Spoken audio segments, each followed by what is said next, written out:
morning live right here on the source. So good morning to you. Good morning to you. Good morning to you all. All right, Lydia. Good morning. Diversity of thought happening for you this morning. What's happening?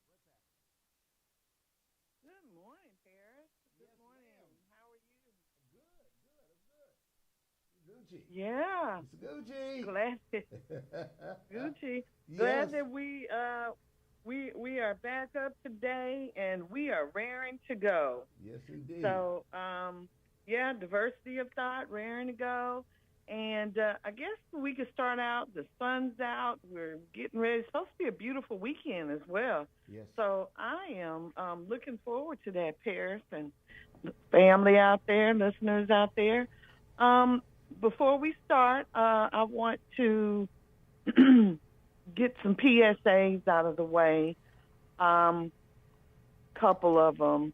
We've got the Houston Freedmen's Town Conservancy Juneteenth Fest 161. As the bricks come home, so does the community.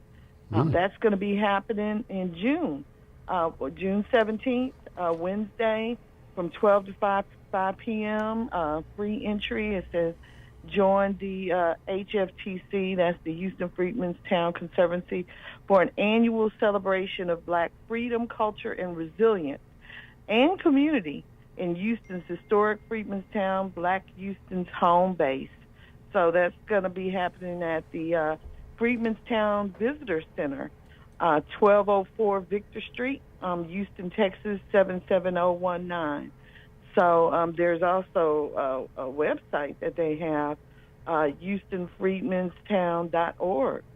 So Paris might want to look into doing that for your holiday, Juneteenth holiday weekend.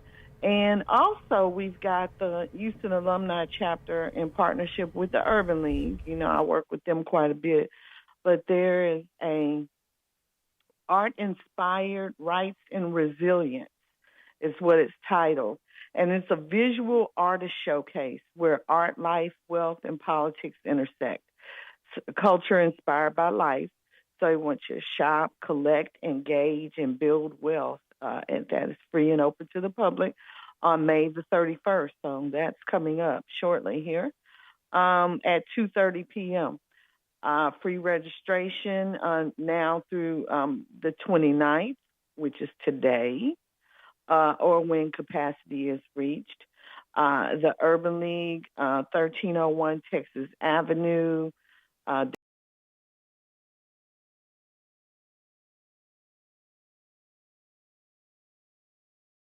and they're spelling alumni, ALUMNAE.org. So that's arts at dshoustonalumni.org. So it says, calling all art lovers, art inspired is a visual artist showcase focused on Black art. This event will showcase art that reflects the unique aspects of life in the Black community and how life inspires art. In its second year, this year's event will focus on art that illustrates our ongoing fight for our rights and the resilience we have always possessed. So you can meet the artists there, enjoy a panel discussion, entertainment, art exhibits, wealth building strategies, and more.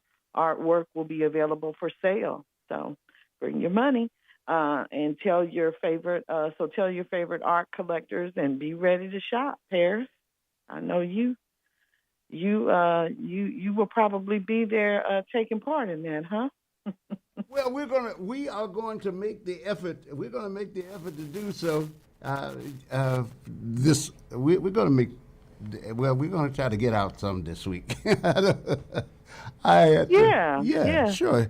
It's a good So thing to that's do. something for you to be able to take part in, and coming up this weekend. So it just sounds like, and it's going to be a beautiful weekend, like I was saying.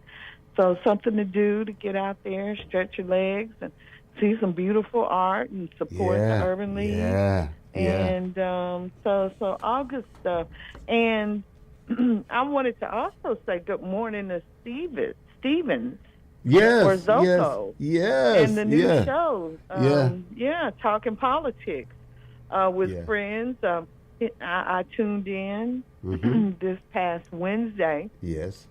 Uh, shows up from I believe 7 to 9, Mm-hmm. so I was able to call in and talk with him for a bit. He had two guests, Dr. Biko Mandela Gray, a Yes. great radio voice from him, Yeah. Yeah. and Professor and Gray. Maria Rodriguez. Yes. Dr. Gray, Dr. okay, Gray. Yeah. and it was fun. Yeah. Maria Rodriguez was also with them there, so they were able to give a perspective from some other. There were some other voices in the room, so it was fun. And I'm a junkie when it comes to talking politics, so it was right up my alley. Right Yeah. up my alley, Paris. I was impressed. I wanted to congratulate. I did yesterday, but we had some technical difficulties, and I wanted to restate them today. I congratulate Stevens on pulling that together and having such engaging This meeting guests. is being recorded.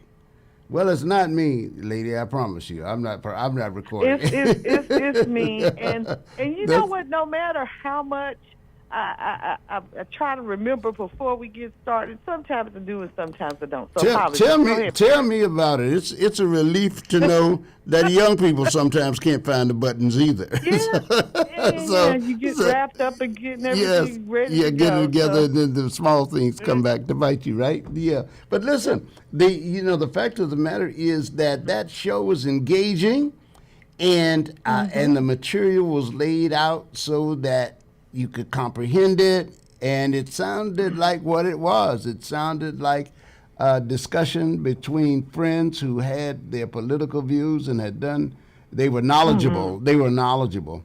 One of the great takeaways from me, takeaways for me from that show were the words mutual aid. Now, I've heard those words before, but not in the context that they were discussing it night before last, right? Wednesday night. Wednesday night, yes. Because what they were discussing was us helping one another as a community. When I say us, supporting one another. Right. It was their call to action. They not just had the analysis and illuminated the details. They had a call to action for the community, as you often do. They laid out their pitch, and that's why I thought that conversation was a good fit for you on their inaugural thing. I'm glad you did get in and highlight some of those things. Because when they said mutual aid, Dr. Dr. Gray, told us exactly what it meant. Well, he may not be. See, he's a professor. I'm not certain he's a PhD yet. He may be, because I thought I heard him say something about he was studying for it, or I don't know, whatever it is they do. But I do know he's a professor. He's a learned man.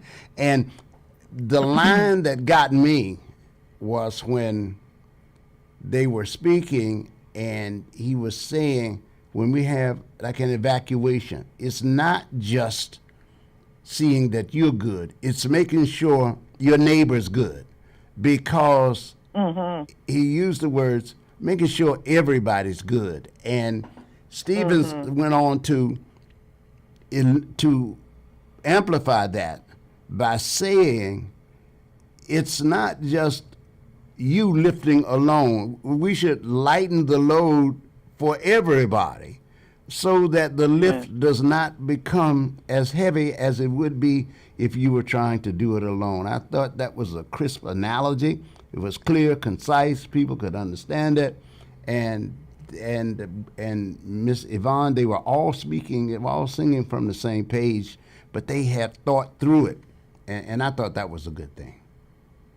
Yes. To hear that. Absolutely. To hear that. It was good to hear it. Yeah, they did. I said,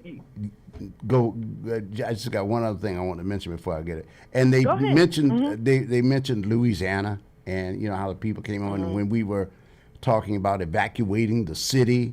When Mayor Sylvester Turner was talking about evaluating the city and how we have to rally to come together. Just examples of what we can do to reinforce the bonds in our community.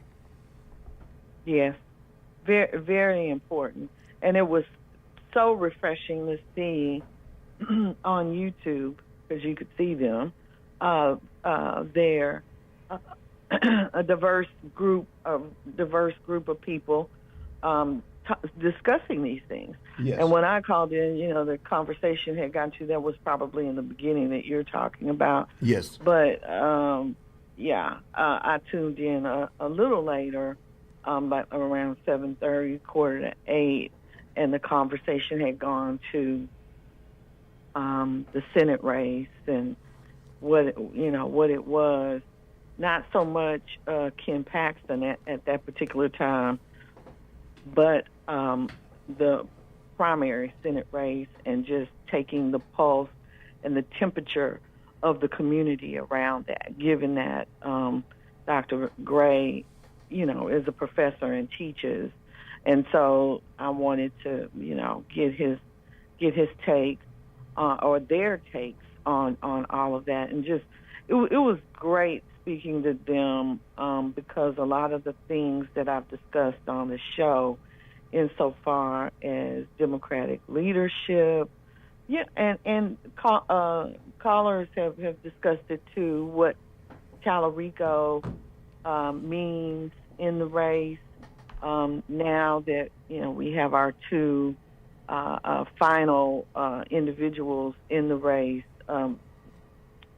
Talarico and Paxton, how Talarico is going to be able to, how can he thread that needle, coming from a perspective of Black women and addressing their specific needs, overall the community's needs, like you were talking about, and how he may not come across very well to other to some of the Paxton people that, or some of the Republican people that he may be trying to woo away from the Republican Party, given the status of the economy and the other table issues that are occurring now.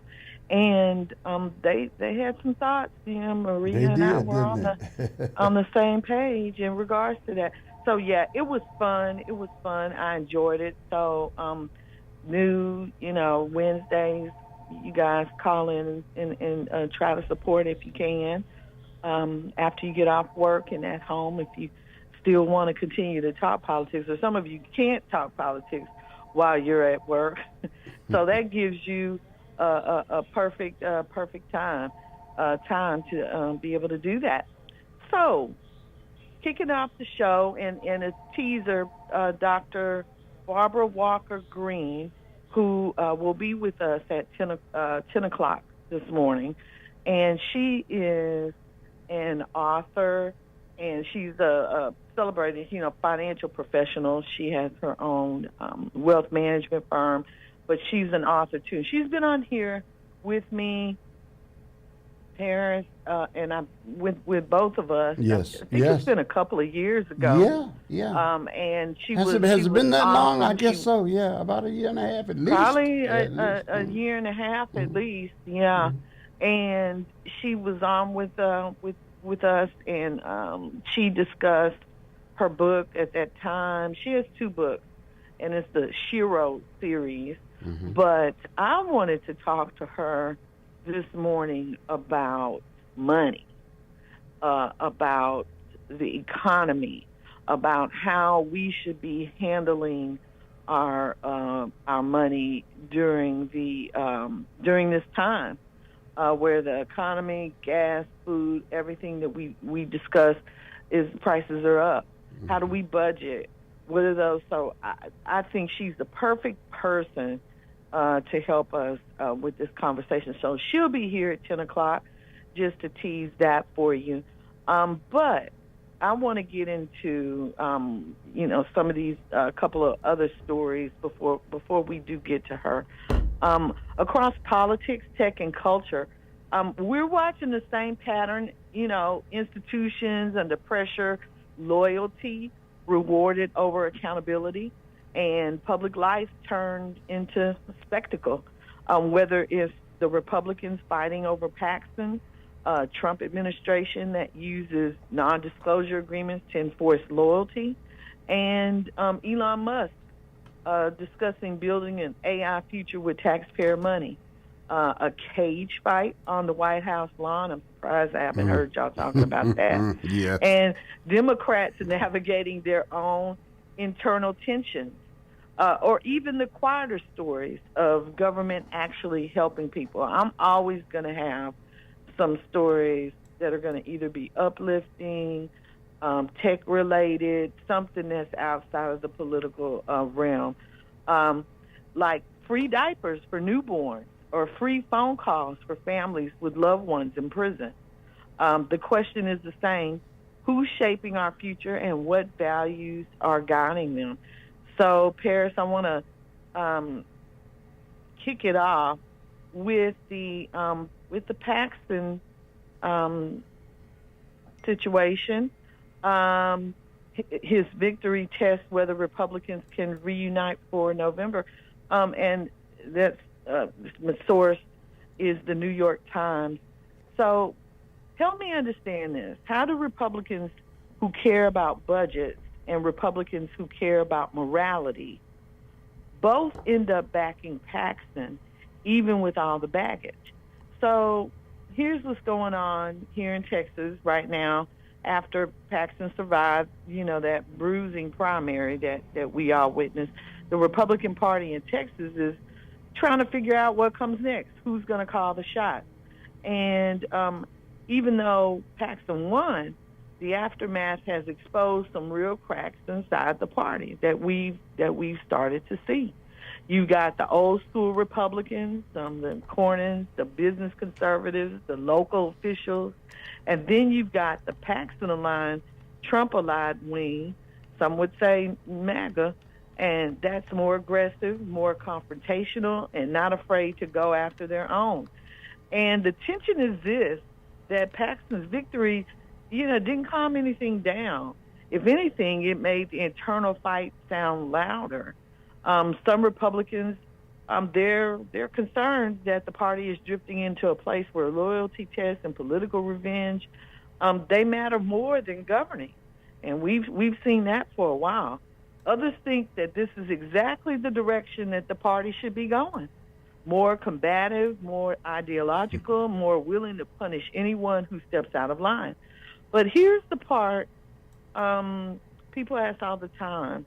I asked it this time. How do fiscal conservatives and social conservatives line up behind Paxton with all the controversy and all the moral questions that come with him? Because the moral issues aren't small. You got the long-running securities fraud case, and yes, that case is still technically active. It's been delayed for years, but it hasn't gone away. You got the whistleblower allegations from his own top deputy saying he abused his office to help a political donor, and that lawsuit is still moving through the court. And you've got the FBI investigation tied to those same allegations, which is not publicly closed. Then, during the impeachment process, even his allies acknowledged the extramarital affair that was connected to the donor scandal. So when people talk about moral issues, that's the list. Questions about honesty, his integrity, and whether public power was used for private benefit. But here's why those issues don't break his support, in my opinion. For fiscal conservatives, Paxton is the guy who sues Washington. He blocks federal rules. He positions himself as the shield between Texas businesses and federal regulation. They may not love the drama, but they like the fight. For social conservatives, Paxton has become a symbol. He's taken a hardline stance on immigration, abortion, gender policy, and school culture wars. They see him as someone who won't bend, won't apologize, and won't compromise. And in their eyes, the controversies don't weaken him. they reinforce the idea that he's being targeted because he's fighting for their values. So for both groups, the calculation is the same. Paxton may be messy, but he's their fighter. They're not embarrassed, they're invested. And they see the attacks on him as political, not moral. And in a political environment where loyalty is currency, as we all see, Paxton has built a brand that rewards sticking with him no matter what, like our president. So now you've got lawmakers, you've got donors, you've got local leaders all trying to read the room. Do they fall in line behind Paxton, or do they push back and risk becoming the next target? And meanwhile, everyday Texans are watching all of this play out, wondering what it means for our schools, for our property taxes, for basic governance, because the political drama is starting to overshadow the actual work of running the state. For a lot of social conservatives in Texas, religion and morality are central to how they vote. But here's the twist. They don't see Paxton's controversies as moral failures. They see them as attacks on someone who's fighting for their moral worldview. That's just my take. Not right. The New York Times. That's just my take. In their eyes, Paxton is the attorney general who defends religious liberty cases. He backs conservative churches. He fights federal policies they believe threaten their values and takes hardline stances on issues like abortion and gender. So even when the personal scandals come up, like the affair, the whistleblower accusations, the fraud case, many of his supporters don't interpret those things as disqualifying.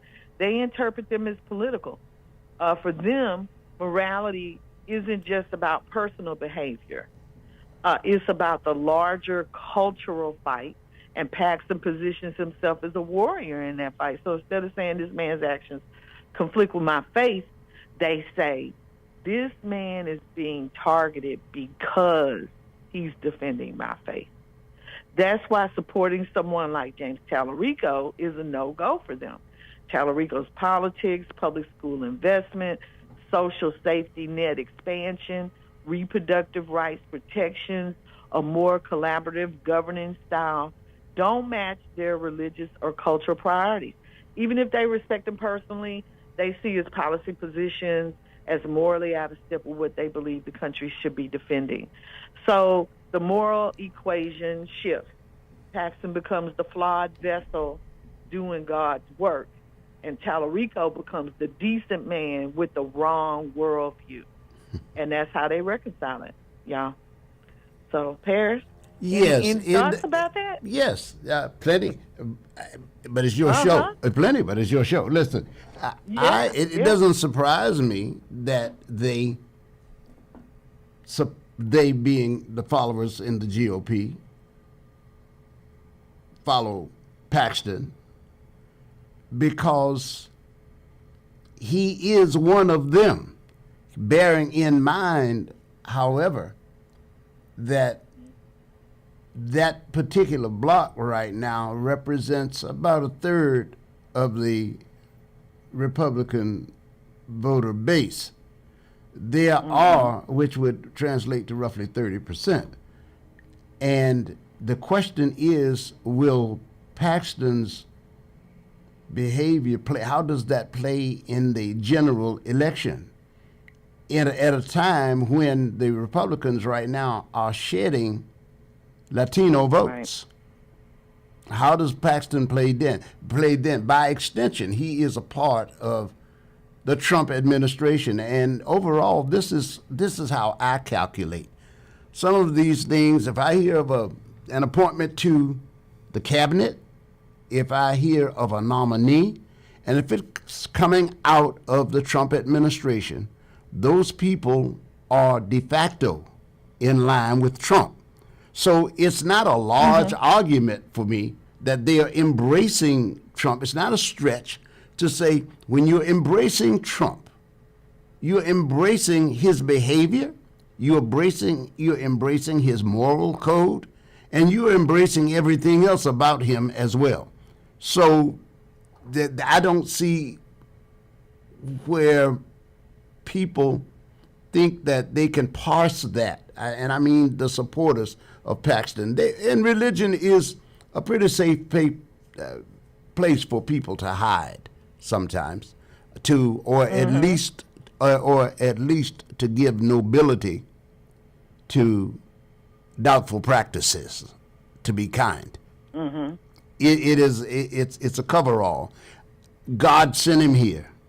He's doing God's will. Once you say that, then you can feel very comfortable supporting him, because you can actually say to yourself, well, I don't subscribe to that myself, but God, he's doing what God wants him to do. He's listening to God, and I'm following him, so I'm following God. And that's sort of, whereas to me, that reasoning has a lot of holes in it, and to be just maximal about it, it's nonsense. but people live their lives. They decide how they want to live their lives, and we see these people tying themselves up in knots. I don't know that they have even looked at the charges against and the practices that have been with which of which Paxton has been accused. I think many of them don't even know. You can excuse the morality. His wife says that it's not biblical, but let's moving the argument from that. What about the arguments of cronyism? What about the arguments of using his office to browbeat people that have been hurled at him? And some of these things will come out. We'll find out more about these things as it goes along. But so far, I had no reason to think that there would be a great defection, because remember, he's been impeached. He's been impeached by his own party. So, and as long as President Trump is the head of that party, he is a loyal Trumpist. He's gone. And it's not that John Cornyn did not support Donald Trump, because he did. He spent he spent time trying to get back into his good graces, but it wasn't happening. But see, that's the twist, though, Paris. I believe that Cornyn, if you look at the two men, Cornyn could be interpreted as being more so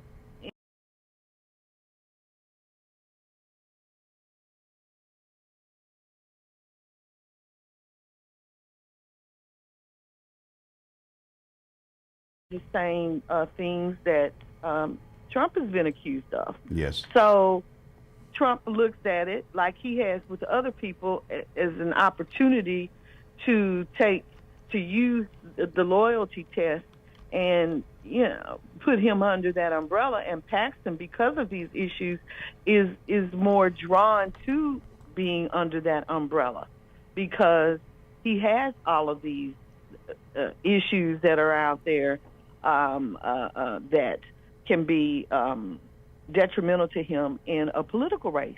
And I think Republicans might not want to overplay the religious aspect of the vote for Paxton, insofar as what they feel he's going to do for them. I think Tallarico has the other side of that, but we'll see what happens with them. But I think that they will be key, especially in the rural areas. I mean, in the urban areas too. I just think that overall they'll be the key to how this race goes. Polls have showed Tallarico ahead, both against Cornyn and Paxton. Yes. So we'll see. The polls, don't always pan out for these politicians. Sometimes they do, but yes. Trump definitely doesn't believe in them. So until they favor him, until they favor him, then he touts them. Then they're good. Yes. Yeah. So want to know what you guys think about this race that's coming up. I insofar as Tallarico is concerned, we still have we have communication with them, so hopefully at some point, I talked to them when he was in town this week. Wasn't able to come through, but the next time that he's really busy now. I saw him on Lawrence O'Donnell's show this talked to him once the Republican nominee was identified, and so he'll be through, and we'll get an opportunity to ask him those questions, because my thing is for our community, for Black women, a lot of these things, right to choose, a lot of these, the redistricting, these things that we talk about here that are important to our communities. We know that it's important to our communities.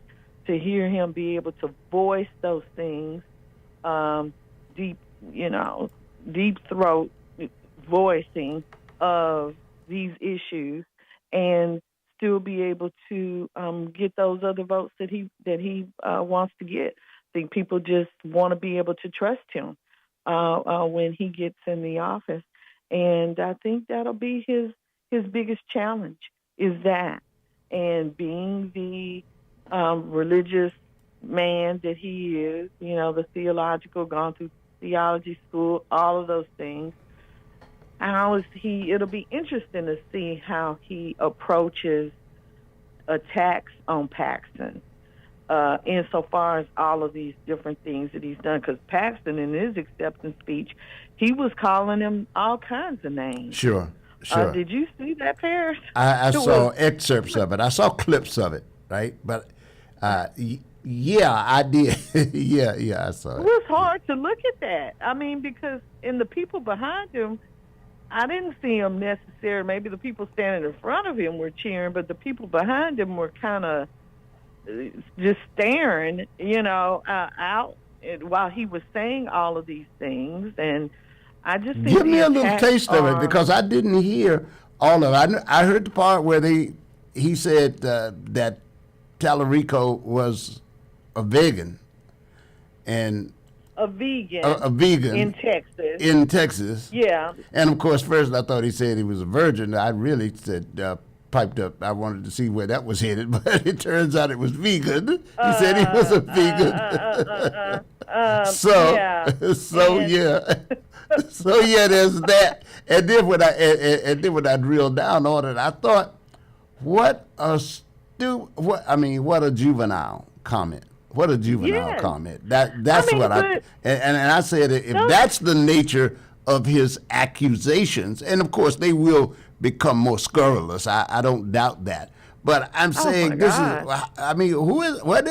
the offense if he is vegan? And the other thing that I heard him say was that he was the trans. I'll give you the list. The transgender thing, go ahead. I wanted to get those two in though, saying something about binary. I mean, God I don't or something. know where he could go, how much lower he could sink than this, without getting into actual profanity, But James Talafrico, Six Gender Jimmy, Tofu Tallarico, to go to the vegan. There's a lot of vegans out there. I don't understand, anyway. Yeah. Low T Tallarico, implying low masculinity, testosterone, and calling him the most extreme Democrats have ever, and most extreme radical Democrats have ever nominated. So I just think he also made comments about God being non-binary and there being more than two biological sexes. There's some challenges with that. His metaphor about the border having, a welcome mat. And Tallarico said that on this show about, his policy towards immigration is a welcome mat with a lock on the door, and that people need to go through, the proper channels to come into the country. So that's been, one of the things that he said. But they're using that against him. I've even heard shades of trying to, the non-gender, where that's going. They're trying to put him, that he's not heterosexual. That's the implication. And the fact that he's not married. So they're taking this kind of like Tim Scott situation that, he's got a made-up girlfriend. Nothing's really, it's so juvenile. Yes. It's so over-the-top juvenile that I'm just, now that'll come up in a couple of other stories that I have is this slide down to the bottom of the barrel insofar as their approaches to politics now. Well, I mean, it's just terrible. I think this may happen. They may be digging themselves a deeper hole, because I think what's going to happen here is that when I hear Tallarico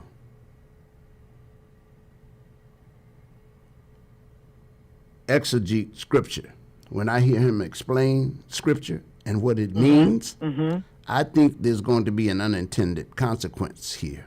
He is intelligent enough. He is familiar with Scriptures, and the data back him up on his analysis and some of these concordances and other things. I think some people in not just these rural areas, some urban people are going to say, gee, I didn't know that was the background of that particular story, because when I heard him talk about God being non-binary, that is not a revolutionary idea. It's only revolutionary to some people who have not gone beyond what they learned when they were in their first Sunday school class, right? But that's not a that's not an offensive idea, that God is everything. And when you look into, I think it's Romans, the idea flows from that neither Jew, Gentile, and when he talks about Christ, he talks about Christ then, So when Paul talks about Christ. So, and there are other things that I think when you talk about the stranger at the gate, we are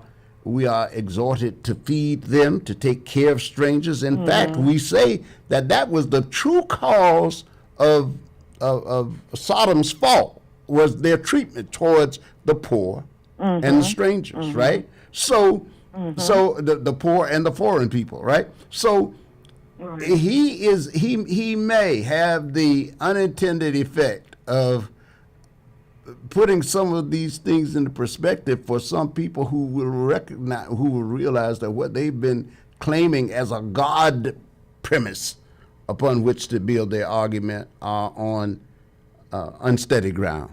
Now it depends upon what. It also depends upon how committed they are, because even some of the highly religious people who are highly prejudiced, they're going to stay there no matter what you explain to them. But then you see who they are. Exactly. Yeah. Exactly. And I think that those who voted for Paxton, I think I mentioned to you off air that when I went to the polls, and I did go on election day this time around, which is unlike me. I usually will vote early, but there appeared to be a lot of folks there voting, for. I would think that probably they voted for Paxton, given that Cornyn and Paxton were the folks. Yes. And on the Republican side, those were the choices, and he won. So that in itself was a little disconcerting, a little scary, because Paxton seems to appeal to a lot of the MAGA folks out there, insofar as his shift to the right and his positions there. So we will see. I think that there will be a mirror placed in front of a lot of people as this race goes on, and highlighted. But looking forward to talking about that.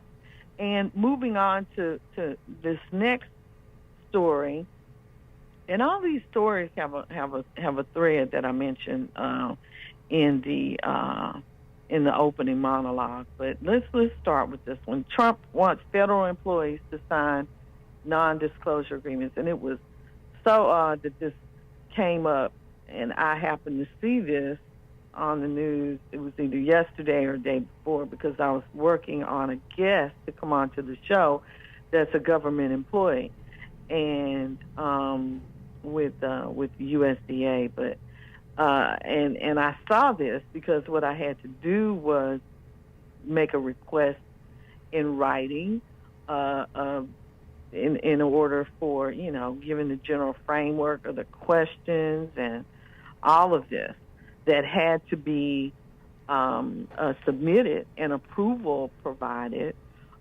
for the individual to be okay with coming on, because, we don't want to get anyone in trouble and their job potentially, put at risk for not disclosing that they were coming on a radio show to, talk about something to enlighten our community.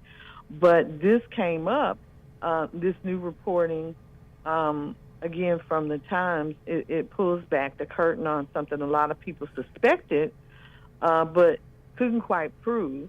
And during Trump's first term, the administration pushed non-disclosure agreements so aggressively that even seasoned political appointees were shocked. These weren't the usual confidentiality forms you sign to protect national security or sensitive policy work. These were loyalty documents, NDAs designed to keep people quiet, control the narrative, and make sure no one embarrassed the president. And what's wild is how they tried to take it. Some staffers were told they couldn't talk about anything they saw or heard, even after leaving government. Others were warned that breaking the NDA could mean massive financial penalties. And the article makes it clear a lot of these agreements wouldn't have held up in court. They weren't about legality. They were about intimidation. And, I mean, then you say, okay, well, you could have taken them to court, but who has, most people don't have money to be able to do that. So there's they just sort of strangling people in those roles, and I think that that's terrible.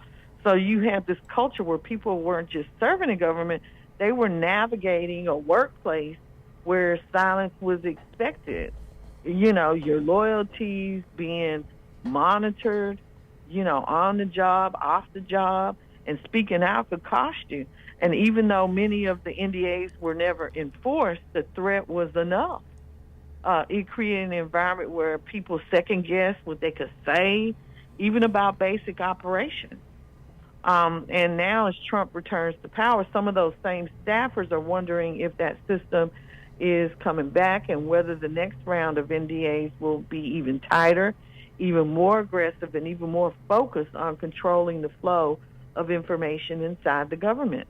It raises a bigger question about transparency, accountability, and what it means when public service starts to look and feel like working for a private corporation. And, this sounds worse than working for a private corporation, actually. One where the boss decides what you can say, when you can say it, and who you can say it to, Paris. So, absolutely. Absolutely. Yes.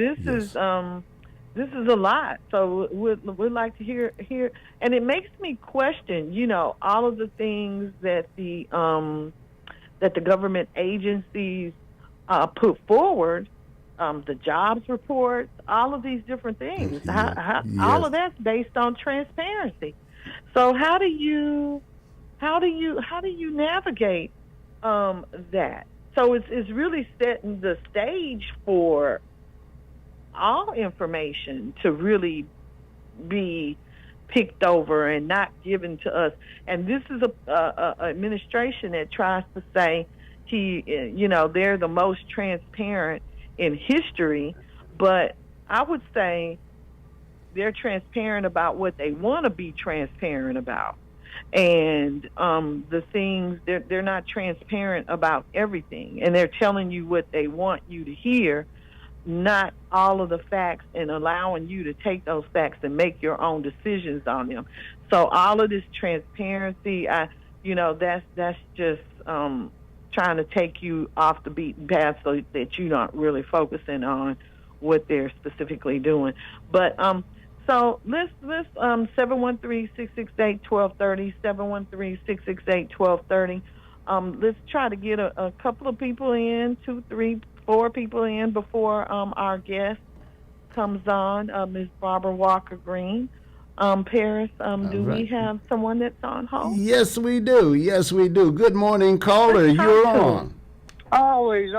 Good morning, Paris, and good morning, Lady Flanagan. I'm looking forward to your guest next hour, so I can know how to spend my money. I'll actually listen. And I don't expect you to listen like me. I don't have a life, okay? But Paris knows I listen to every show every day. Look, you didn't hear. And Paris, by the way, before I continue, I want 2 comments for Lydia. Or on the shows are history on YouTube, right? They're how long will they be there? I don't know. I got to find out more about the stories, but I think you can pull them down out of the cloud. I think you can. Pull them down. They'll be there. Yeah, they are backed up. Yeah. And I'll tell you what. I'm happy they are because. A lot of people say this will happen or this will happen, and then no one comes. I walk right into that one. And you don't know where I'm going. Lydia, I don't know if you were listening. I've already guaranteed who's going to lose. Toledo will lose, Paxton will win, and I guaranteed it. You're going to get $500 if Paxton loses, okay? And I'm making an agenda of what show I put that on, and all I ask, and believe it or not, is don't. People won't remember, but I'll remind them after all that talk, a month from now in November, but I didn't expect this. I love shows, and now I'm going to keep track because everybody can say anything, and it sounds good, and it sounds wonderful. Some people have a better voice than I do and come across it more knowledgeable, but I'm looking for, last but not least, happy and safe travels to you. I know you're going on, shall we say, vacation, right? Yeah. Okay, yes. Take care. Yes. And to you and your family, be safe out there. Have a good one. Oh, you too, Mike. I'll try to do. Paris and I talked about doing some on location spots. So we're gonna test it out. Yeah. How that otherwise, works. What am I gonna do without you? I'll be lost. You'll be fine. You'll be fine. I'll have fun. Have fun, Lydia. But thanks, Mike. I just wanted to let you know. Take that $500 and you can, give that to the station if that's the case, and we'll be looking for your check. And I always appreciate your point of view. We'll see. We'll see how things work out. This is going to be a interesting race. I think that Tallarico, again, he has some explaining to do. To some of these folks out here that may be disillusioned with how the race in the primaries went, but not just for that reason. I just think that all of these things that are stated on his platform, because I don't know if you guys remember when he was on. I did a lot of research, and their platforms. Jasmine Crockett's platform and Tallarico's platform were very similar, but I don't hear him speaking to all of the things that are on the platform that he had. John Lewis voting rights bill was on his platform. You don't really hear him speaking a lot about that. He talks about his approach to immigration. So there are some other things that are on the platform that I think may not appeal to individuals that are out there that don't want communities of color to share in the wealth. So a lot of them aren't sharing in the wealth either. But a lot of times they just want that individual that appears to be fiscally conservative, but fiscally conservative and not socially compassionate. They don't have that balance. Look, just one way. So I was back here laughing because Texas Mike reminded me of a T-shirt that people used to wear. Younger people. They're going, my mom and dad went to Acapulco. All I got was this lousy T-shirt. So I think with Paxton, Texas Mike got this great tax break. All I got was this lousy $500. They've taken over the country, and I get a lousy $500 out of that. Come on! And now I got to spend it on gas. I can't even eat it. I got to spend that $500. These guys just robbed the bank. That's one trip to the grocery store. That's one trip. Don't talk about having kids and all these things that are coming up this time of the year, right? Yeah. Graduation, college graduation, baby shower. How fast will $500 go, God? Yes. But hey, I'm not complaining about it. If you wanna give some money, KCOH 1230 support Black radio, and aren't a lot of stations out there like this. Well, you'd have to make it out the Spotlight Media. You have to make it out the Spotlight Media. Those are details we can work out, though. Yeah. However, the point is well taken. Work those details out. Yes, indeed. Listen, can I connect this with something else you said earlier? Not this specific conversation, but the conversation itself. When we're talking about using the courtroom for intimidation, it's a part of their business model. This administration. You see what's happening with E. Jean Carroll, who won that $83 million lawsuit against Trump. The Department of Justice is investigating this woman. And, of course, the idea is to do the same thing to her that he has done with laborers and union workers and people who did personal work for him, to file a suit of some kind or other to keep them in court. So yes, he's weaponizing. It's like I said, when you want to see what this guy is doing, see what he says he's against. That's it right there. Every accusation is a confession. So I think that's pretty much like that. That just look underneath the hood. That's what shows up. Yeah. No, and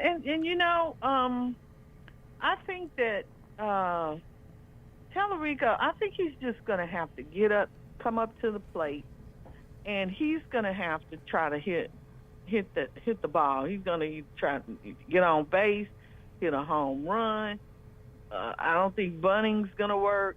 I mean, he's going to have to do something. And what I've seen up to this point is that the thought of Tallarico, I think a lot of people like. How that's going to translate into today's politics and how he's going to win is another story. I don't know if he's going to be aggressive enough, and maybe there's a side of him that we have not seen yet once he gets into general election mode, with this race. But he is going to have to step up to the plate. He's going to have to talk about how his platform, how the policies that he's already implemented in the state of Texas. He didn't have as much done as Jasmine Crockett, and we've discussed that, but he has done some things. Insofar as education is concerned, he's done a lot. He could talk about what he plans to do when he gets there, and I want to hear more of that than I want to hear about this juvenile, immature name-calling back and forth about these things that, from a percentage standpoint, like this gender discussion really doesn't take up much space. And I think that a topic should take up as much space as as it garners. I mean, there's a few people in this whole country that are transgender, and that conversation is just, I think, it's ridiculous, really, and is brought up to try to throw people off of the other hardline things that are going on. But let's take one more caller before we have to we go to get the guest on, Perry. You got it. Okay. Hello, caller. You're Thank on. you. Good morning. You're on Diversity of Thought with Lydia Flanagan. Good morning, Miss Lydia. Good morning, Paris. Hey. Another great show, Miss Lydia, and I love your show because you always tell the rest of the story. Now, my idea with Tellerico is I was very disappointed with the Democratic Party by not supporting Miss Crockett. I felt that she should have been the nominee for this position. And until with them doing that, now we're faced, and it's just like you just stated a few minutes ago, it was more of an image to me that they were trying to project for us as a candidate. White male, young, and he can get it. He can compete against the Republicans better. I do not agree with that. They should have stuck behind Miss Crockett, build her up, and she should have won that race. Now we're stuck with choosing. Well, we have to support him because he's the only Democrat now. So my estimate, a lot of people are not going to fall for that. They're not going to support him because we see through what happened. Even with Miss Harris, it was like they set her up. She had to wait to the last minute where they saw that Biden could not do it, instead of just coming out much earlier and giving her an opportunity to get it done. Mm-hmm. So it's like a lot of disappointment. It's a lot of disappointment with whoever's leading the party right now. They're getting it all wrong. They're getting it all wrong, Miss Lydia. That's how I see it, and a lot of us feel that way. And a lot of people are not going to support this. Mm-hmm. What do you think about that? And then I just want to throw this at you too. Have you noticed? Have you noticed how a lot of these Fortune 500 companies are leaving? Like Exxon is now, they're dedicating all their headquarters to Texas now, and they're leaving New Jersey. You had Meta leaving New York, going to Florida. What's going on with all that? Is this because of the mayor, all the taxes that they're raising in New York and all these other places? I was just trying to get a finger on that. Thank you. I'll hang up and listen to yeah. Lydia. Yes, and thank you for calling. Call back, please. Thank you for that. I've stated before how I feel about the primary race, and caller, you're spot on insofar as there's a lot of young people, young women.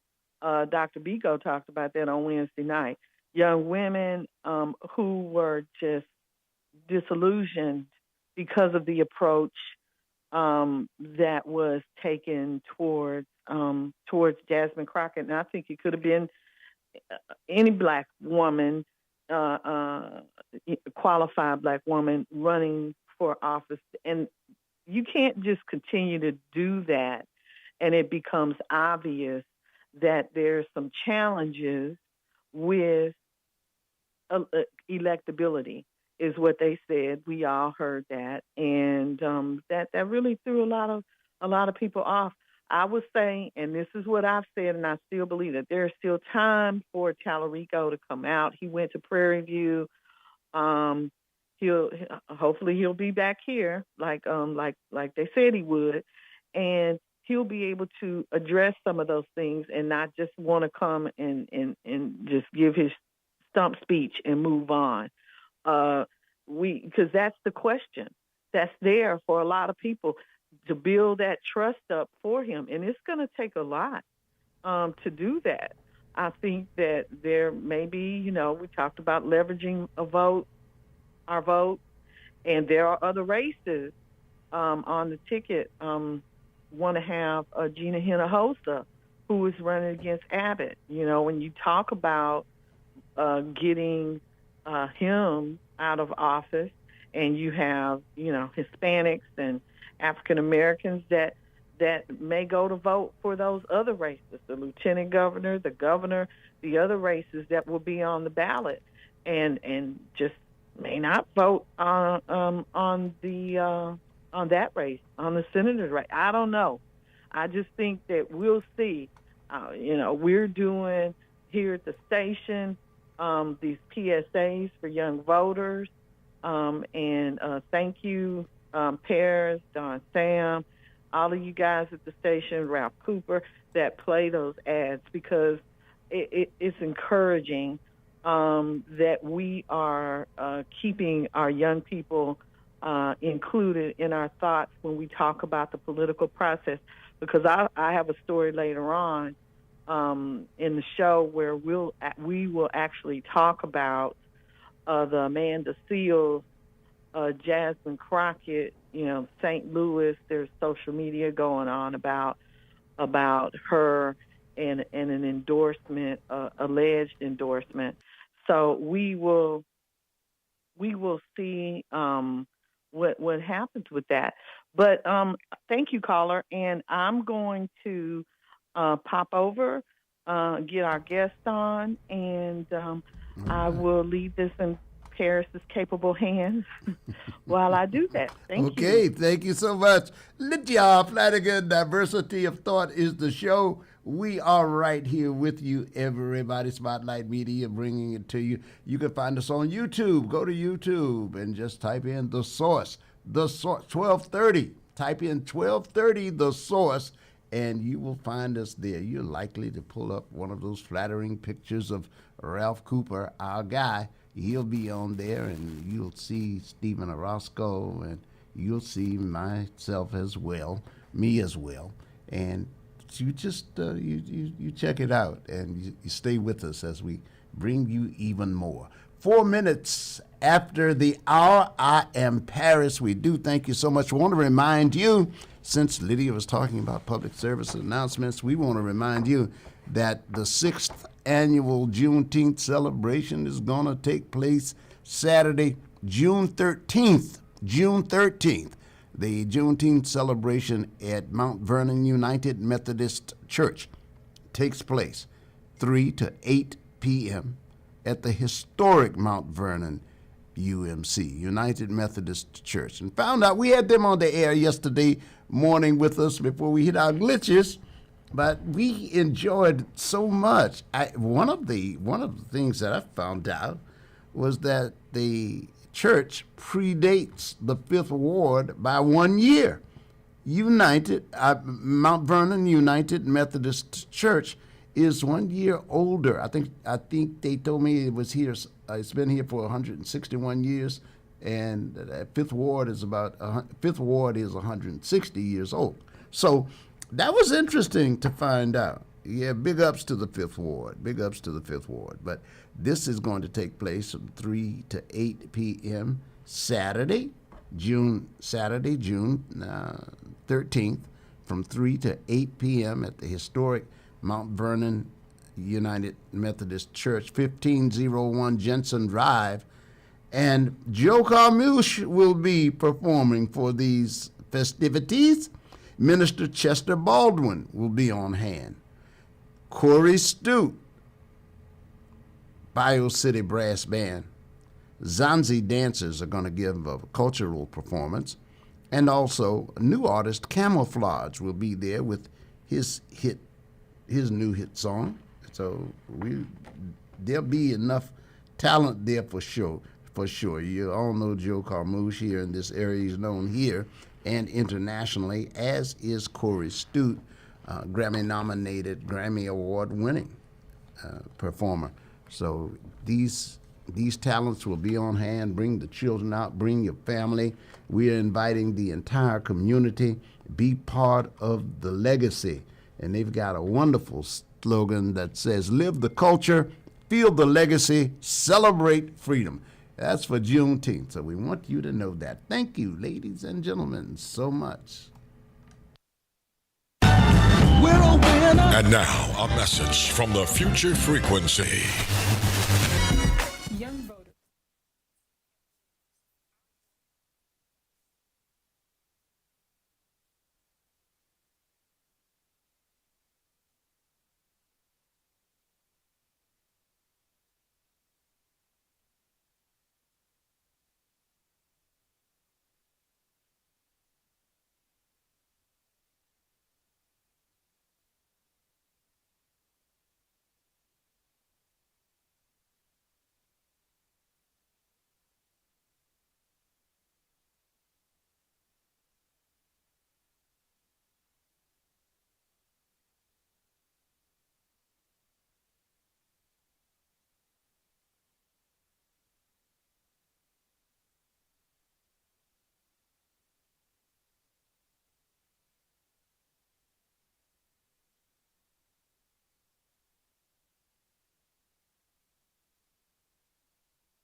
See you there.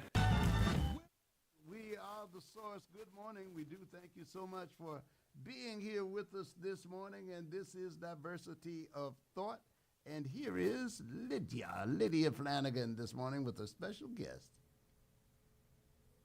Good. Well, we're back, everybody. Thank you for being here with us. We got a really special guest, friend of the station, on with us this morning.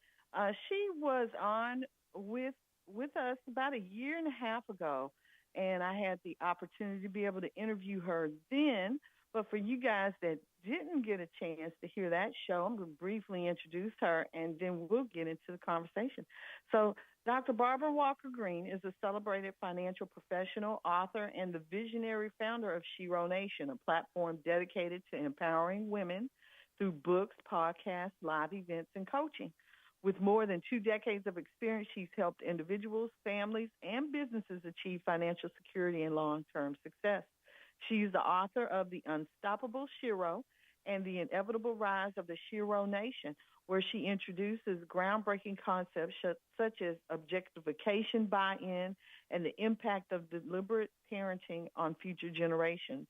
Her thought leadership in women's empowerment and financial literacy has earned her recognition as one of Houston's top 30 women, a cover feature in Advisor magazine, and reoccurring appearances on Fox. We'll talk about that, where she speaks on personal growth, family dynamics, and financial well-being. Dr. Green is also the founder of Advanced Wealth, a financial advisory firm known for delivering personalized strategies that help clients build, grow, and protect their wealth.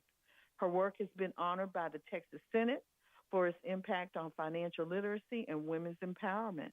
So, good morning, Dr. Walker Green. Let's get into talking about those dollars, the dinero, the ducats, the all of those different things that we have. You're the perfect person to help us with this conversation because you see the real life side of money every day. So I want to start with where families are right now, because people are feeling this economy in real time, and the pressure is showing up in their budgets, their decisions, and their day-to-day survival. And so I thought it would be perfect to have you on so that we can really dive into this, because I know a lot of people are out there and they're struggling, or if they're not struggling, they're looking sideways and trying to figure out how to navigate all of this stuff. So let's jump right in. People are stretched thin. Groceries up, rent up, child care up. What's the first mindset shift someone needs to make to stay steady and start climbing out of this financial pressure? Well, first of all, Lydia, thank you so much for having me. It's my honor to be on this show today because, like you said, we are a country in crisis for the average hard-working family. And a lot of them are feeling a crunch that is devastating. It's life-changing, right? I have family all over, mostly in California, and almost all of them are feeling pressure that they just don't know how to navigate.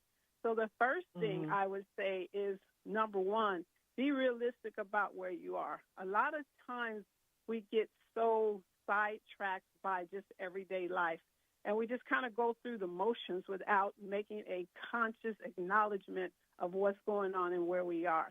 And if we don't do that, you're just kind of stumbling around in the dark, right? So the first thing is be realistic about where you are.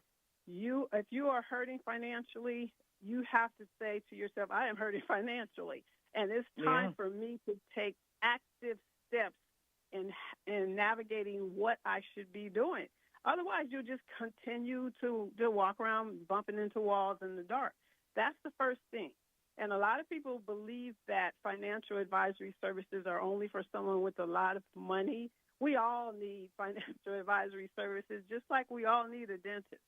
So that is really the number one thing, is realizing that you have to acknowledge the difficulty, the struggle, and then take steps towards what do I do to navigate this realistically. And if you don't have the expertise to do it, then you need to sit down in front of a financial professional like myself to help you, guide you, and help you to draw that roadmap to get you where you need to be with what you have. Okay. All right, Ms. Barber. Let's see. When you look at the folks who are struggling the most right now, what's the biggest money mistake you see? And what's the quickest, most realistic way to correct it? The biggest one I see, honestly, is eating out.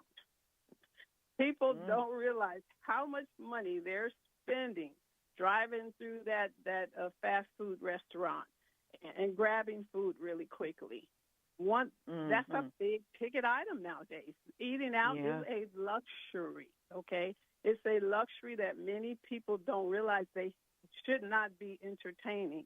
I won't say can't afford. People don't like for you to tell them what they can't afford, but it's a luxury that you can trim way back on. That's one of the biggest mistakes I see. And then number two is reckless spending. Just out there buying stuff. I walk around and I went to the one of the malls. I was in California at the time in Glendale, and that place was so busy you would think they were giving things away. And I'm like, I know that this is not the season for this type of reckless spending. So I would say eating out and spending money on things that are not necessities. Those should be the easiest two things to cut back on. I saw this really funny social media post, and it was about African American folks and how we, even when we're having money issues, we still enjoy life. We still going on cruises. We still doing things because we just our mindset. We believe that we're gonna live our lives, and I think, and they were talking about the variation between that and the approach that other folks may take, where they get depressed and may want to take their lives and do different things. But for us, we look at money as a vehicle for enjoyment. So, at any rate, it was a cute social media. But I think that you're here to dispel some of these things for us.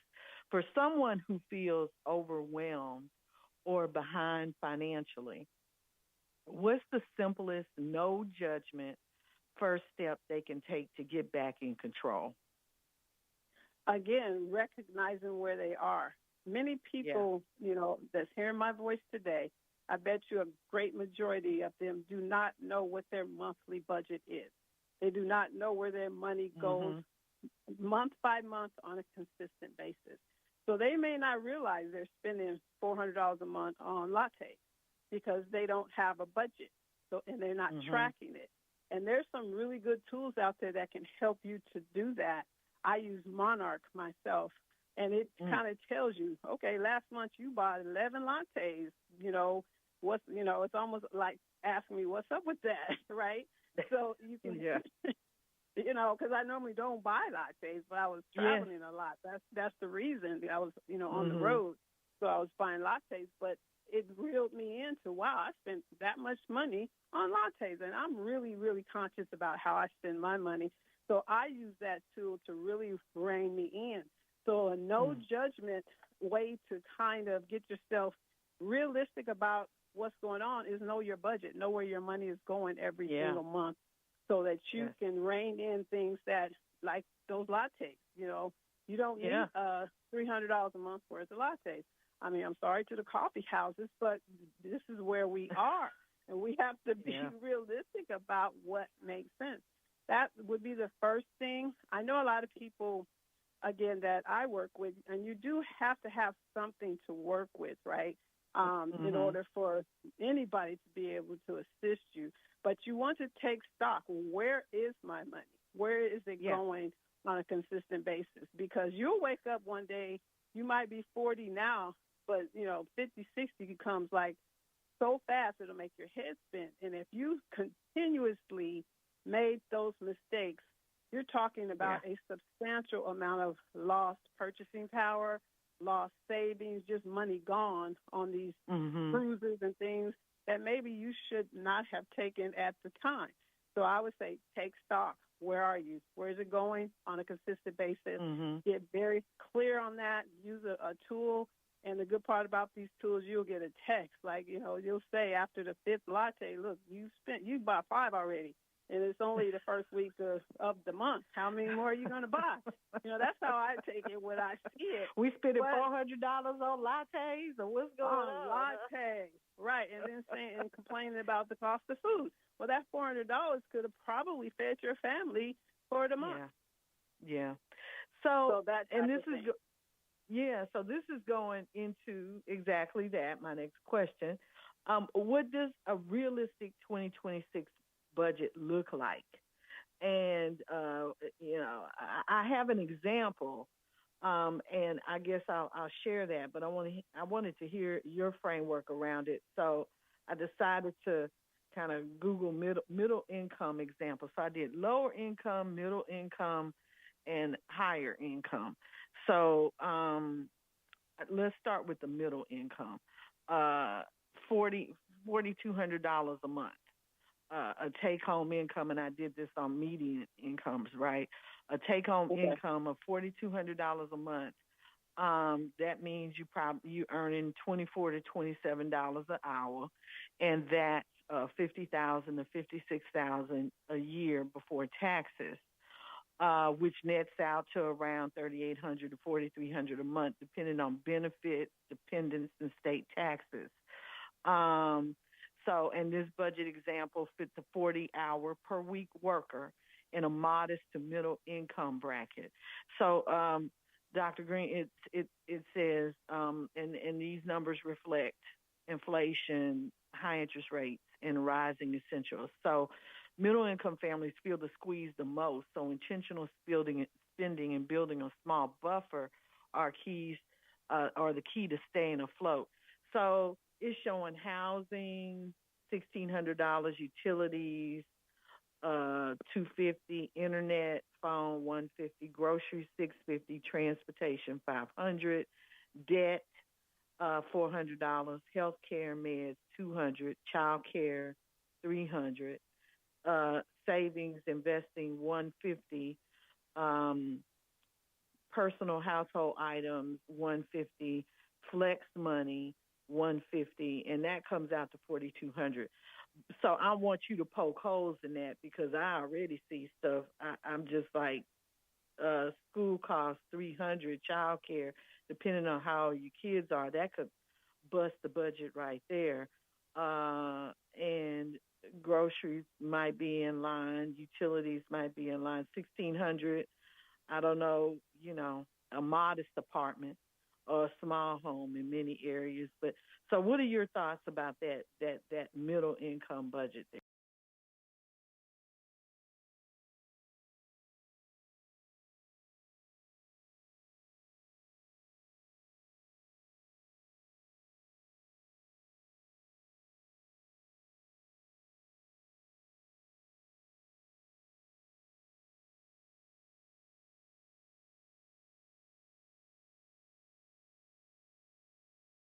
Unexpected.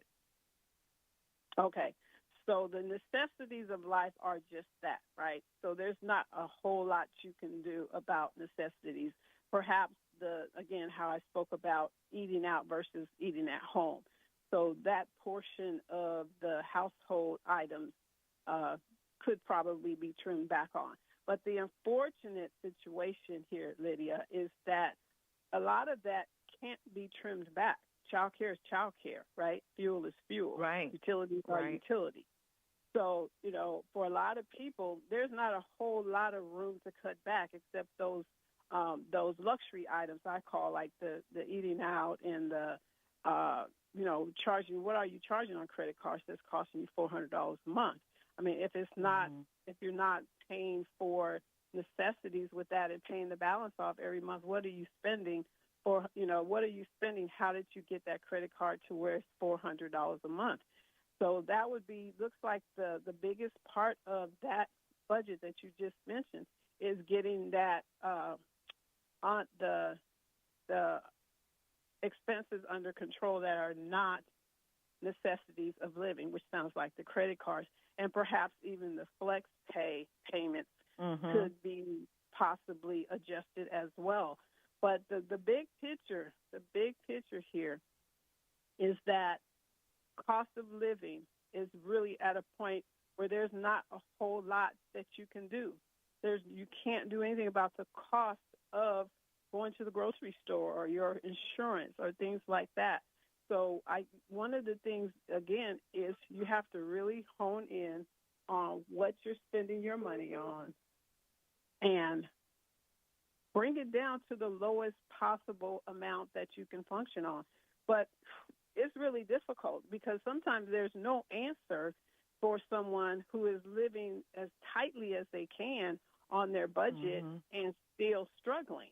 A lot of people that has meant, getting second jobs and things like that, which, that's something that, if you have to do it, you have to do it. But who wants to work two jobs just to make ends meet? So really, take your head out of the sand, realize where, get a firm grip on that list that you just gave, and how much of it is necessary, how much of it can be adjusted. Maybe you need to shop your insurance a little bit and see if you can get some insurance, lower amount of insurance, right? So it's really no one answer, because everything is going to depend on what your actual cost of living is. And I will plug this in right now for the station. This is why all of these things, voting affects all of these things. And exactly. That's why long term, this can voting affects all of these items that are on this budget. So if you have any thoughts in regards to why you should vote, your everyday living, this budget, the child care, the health care, the groceries, the gas, all of these things that are in this 42. If you vote for the person that's representing you in the best possible way and looking into your community to bring the cost of these things now, because they know what they cost, and that a lot of the people that live there can't afford them. This is a good reason, good PSA for voting. So let's take this last question here on this portion of my questions for you, Dr. Green. We're watching record-breaking markets at a time everyday people are struggling. How should folks at the lower, middle, and higher income levels think about and take advantage of a market that feels disconnected from their real-life economy? Good question, right? It's like, how is the market doing so well, but I'm doing so poorly? Well, for a lot of people, it's because you're not invested in the market.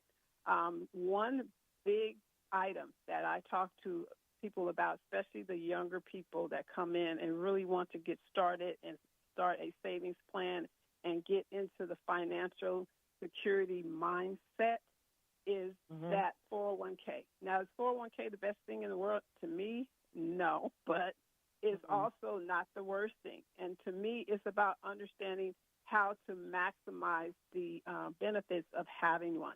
So if your company is offering a 401k with a match, there is no reason not to take advantage of that, because that's one of your entries into this market that's doing relatively well right now.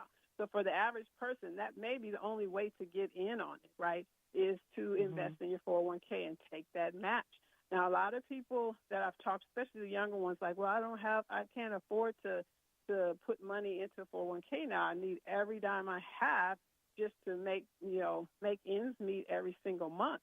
But if you look at it, if you're contributing, let's say $5,000 a year from your salary, and then that's the amount they will match. That's a $5,000 a year match. So that's a 100% return, right? There's nothing else out there that's going to give you that 100% return on your money. So I would say try your best, that makes sense, to take advantage of the 401k match, at least up to the match. Now, going over that, that's another conversation.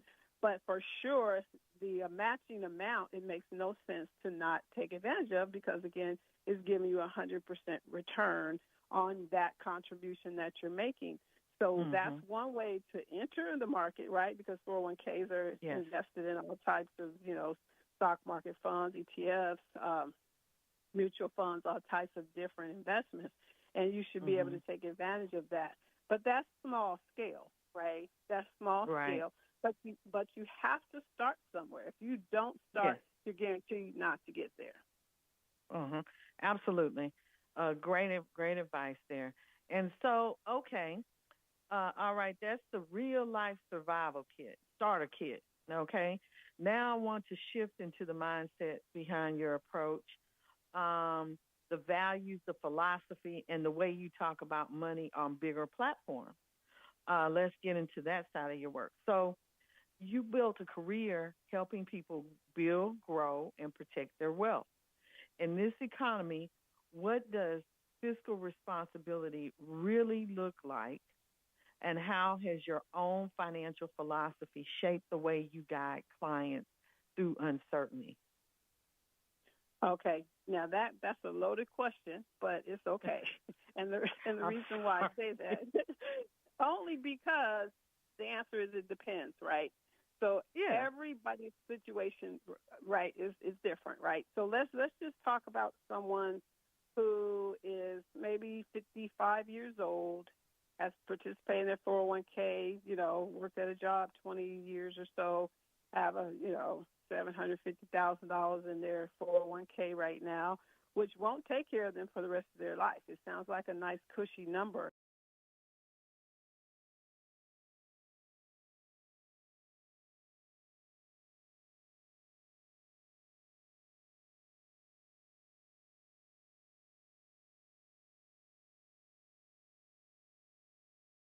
Years.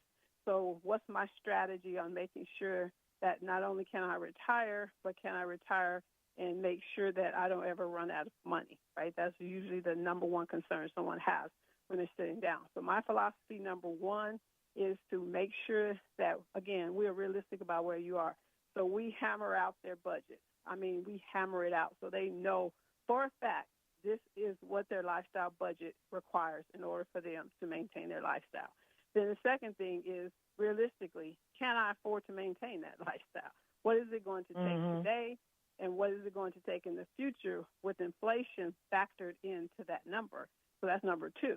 So by the time we finish that initial conversation, we know what it takes for you to maintain your lifestyle and what it's going to take in the future using an inflation factor. I usually use about 4%. If I apply that inflation factor, what is it going to take going forward to maintain that same lifestyle? That's where the reality check comes in, because someone with that, like $750,000, they're thinking, well, I was thinking I was going to remodel my house, add a bathroom, buy a new car. The list goes on. My goodness. Some people, but that reality check hits once we build that budget out. And that what it's going to cost for you to maintain that lifestyle over time, all the way up to you're 90 years old, reality hits them upside the back of their head. They're like, wow. And what about, Dr. Green? There are some people out there, now you talking about $750,000, there are some people that have half that. And they may get a Social Security check, and that's what they're working with. Do you get people like that? What happens to them? It's a tighter squeeze, right? So it's like, again, we still have to get to that realization point. How much is it going to take for me to maintain that lifestyle? And then for that person, it sounds like at some point they're going to need an additional source of income, right? Let's say they'll be okay for the first 5 years. But, as inflation continues, with mathematical certainty, if your income is not keeping up with inflation, at some point there's going to be a crossover, meaning your expenses are going to be higher than your income. And that gap is only going to get wider and wider and wider as time goes on. So the big question is, how do I close or at least squeeze that gap from my income to expenses to really at least keep it to a manageable point? So for that person with that $350,000, once we hammer this out, they can scratch all that remodeling and all that kind of stuff. That probably will go out the window, because now it's like, okay, I need to use this money to create some type of asset that can give me additional income at the point when my income starts to fall short in the next, let's say in my example, 5 years. So that might mean investing in a couple different things. There's so many different things, and I'll preface it to say this example is for educational purposes only. It's not intended to be financial advice. But for the person listening, that could mean let's say one item would be real estate, right? Maybe it makes sense to use some of that $350,000 to purchase some real estate and create some rental income, right? Yeah, there you go. That would be one thing to look at. Okay. But everybody doesn't want rental income. Now, the way I look at rental income because I don't believe in buying one house and renting it to one family. To me, it makes more sense to buy somewhere where it makes sense where you can rent out each room, because then you get 3 times the amount of rent coming in than you would if you rented the entire house. That's the way I do it. Yeah. So, and there's traveling nurses, there are students that come to go to school that just need a room. So you want to be creative in the way you use real estate, because if you just rent to one family, you're probably only going to get enough to pay the mortgage every month. So there you go, that's Dr. Green. Yes, that's a long way to go a short distance. Right? I love it. So that's one. We have some people that want to talk to you, but 713-668-1230 to ask you a question. But before we get into the callers, I wanted to let's talk about some little political stuff. Let's put a little political spin on this talk. You often speak to principals. Some would call fiscally conservative, and most Black people are fiscally conservative. Discipline, accountability, long-term planning.